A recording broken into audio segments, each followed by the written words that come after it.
In a significant moment, the historic revered Hanumat Janmabhoomi Kishkindha Radar arrived in Srinagar on October 7th.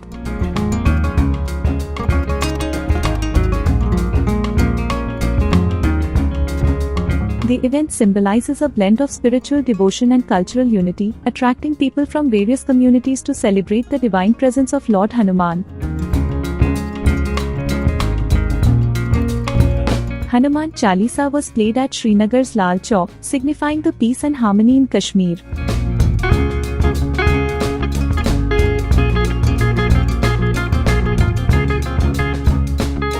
A special aarti was also held at the Lal Chowk, where devotees gathered to offer prayers and seek blessings.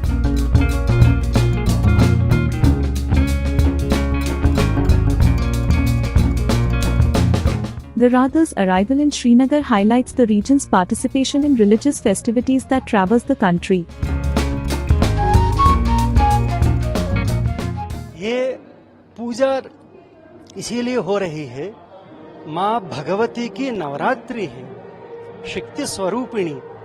ये हमारा कश्यप महामुनि का दिव्य क्षेत्र है। ये काश्मीर नगर, काश्मीर क्षेत्र दिव्य क्षेत्र है। नवरात्रि में माँ भगवती का पूजा पाठन करना सनातन धर्म अवलंबी लोगों के लिए ये बहुत भाग्य की बात है।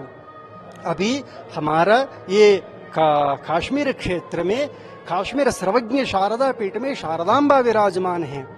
यहाँ दुर्गा माता जी विराजमान है। इसका नाम है श्रीनगर। श्री माने शक्ति स्वरूपिणी, इसीलिए इसको श्रीनगर है। श्रीनगर में साक्षात आदिशंकर भगवत्पाद जी का वहाँ पहाड़ भी है। 2500 वर्ष के पहले आदिशंकर भगवत्पाद जी काश्मीर में यात्रा करके सनातन धर्म को उद्धार करके अनेक मंदिरों को जीर्णोद्धार करके शारदा सर्वज्ञ पीठ में जाकर वहाँ अधिरोहण हुआ। अभी वर्तमान में पीओके में है। नवरात्रियों में माँ भगवती का सानिध्य विशेष रूप से होता है। इसीलिए नवरात्रि आचरण काश्मीर में करना ये सौभाग्य की बात है। ये हमारा परंपरा है। 2500 वर्ष से ये परंपरा चलते आया। उस परंपरा को निभाने के लिए अभी हमारा 2 महीने के लिए संपूर्ण कश्मीर में वो बॉर्डर टू ये बॉर्डर तक सारी यात्रा चल रहे हैं। अनेक धार्मिक जगहों में जाएंगे, वैष्णो देवी जाएंगे। अभी अभी नवरात्रि पहला दिन टीटवाल बॉर्डर में शुरू हुआ, वहां पीओके एलओसी में शुरू हुआ। आपको भी बता दे, अत्यंत सौभाग्य की बात है कि अनति काल में ही भारत की भूभाग अंग भाग जो पीओके हम जो बोल रहे हैं, पीओके भी अनति काल में भारत में विलीन हो जाने वाले हैं। इसके लिए नवरात्रि में पहला दिन सीमा में पीओके एलओसी सीमा में शिलान्यास भी श्रीयंत्र चर प्रतिष्ठा भी संपन्न हो गया। जो नवरात्रि में जो भी कार्य संपन्न होता है वो दिग्विजय होता है। और वहां से हमें शारदा सर्वज्ञ पीठ जिस स्थान पर है उसकी नजदीक भी गया। वहां गांव का नाम क्या है? वहां खेरन टीटवाल में शिलान्यास हुआ।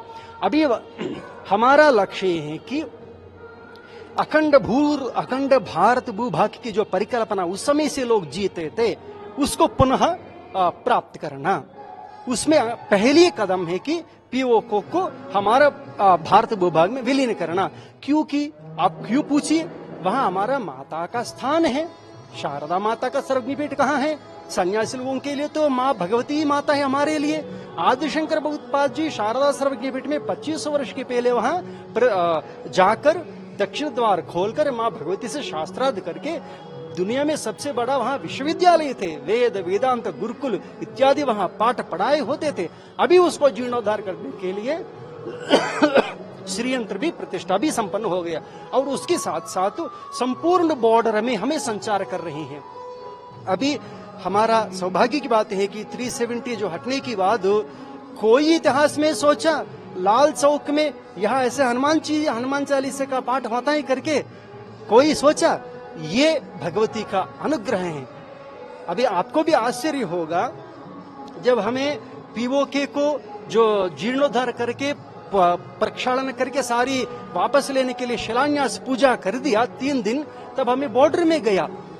बॉर्डर में आपका आश्चर्य होगा, हमको पूछ रहे हैं महाराज जी कौन पूछ रहे? हिंदू लोग नहीं, मुसलमान लोग पूछ रहे हैं। महाराज जी भारत सरकार को बोलिए जल्दी से जल्दी पीओके को हमारा भारत में विलीन होने के लिए कोशिश करे। ये हमारा मांग नहीं है, हमारा मांग तो है, वो लोग भी पूछ रहे हैं। इसीलिए हमारा सरकार भी, ministry of external home affairs भी इंटरनेशनल जो वेदिका में उद्घोषणा भी कर दिया। जयशंकर ने यूनाइटेड नेशंस में जो चर्चा हुआ था वो उद्घोषण कर दिया। हमको एक काम बाकी है, पीओके को वापस लेना चाहिए। और अमित शाह भी बोल दिया, योगी आदित्यनाथ भी बोल दिया, यह लोगों की मांग भी है। इसीलिए हमें वहां जाकर शिलान्यास पूजन भी माँ भगवती ने करा दिया।